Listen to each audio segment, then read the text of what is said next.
Ayun, isang magandang umaga pa rin po sa inyong lahat mga kabayan. Kahit pa paano, nawala-wala yung kulimlim dito, no?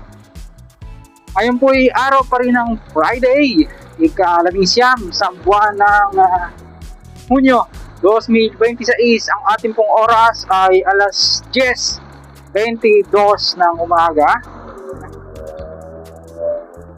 Salukuyan, narito nga po tayo sa Danghari Extension or Open Canal at babahagi naman po natin sa inyo itong latest development. Ito namang ginagawang SM Gen 3. Isa po sa pinakamodernong SM dito sa lalawigan ng Cavite. Nandito po yan sa may River Park. Ayan. Ayan na siya.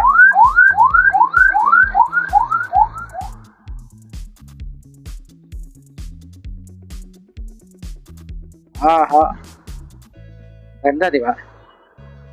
Ang bilis, no? Kailan lang tayo, bakit matagal-tagal yung huling update natin dito? Ito po yung ating aerial shot dyan mga bayan. Panoorin niyo po.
Ayan, may ongoing construction na rin dito. Dito po yun sa kabila ng SM. Yan.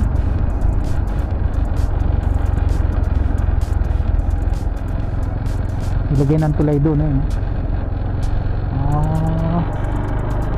Tapos ikutan natin dito.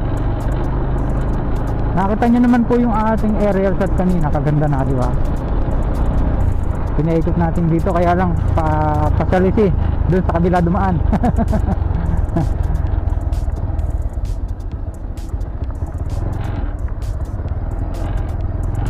Yan, oh. Ang bilis na nga dito.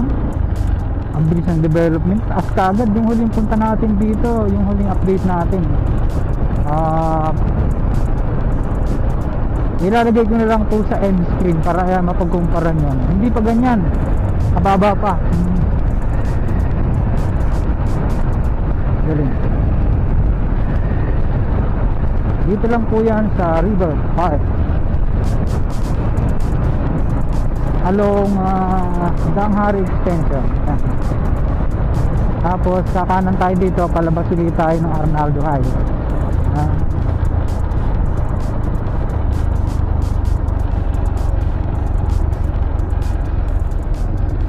River Park.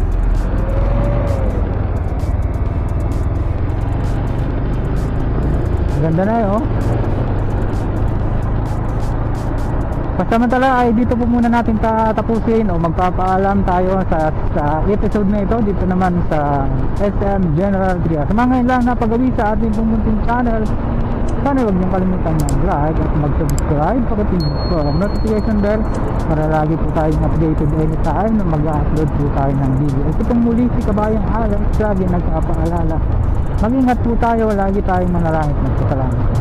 Up next po natin, ito namang Daang Hari Extension, patawid po dun paglampas ang Arnaldo High. Kita-kits po tayo sa ating next vlog at healing. Tara, bye.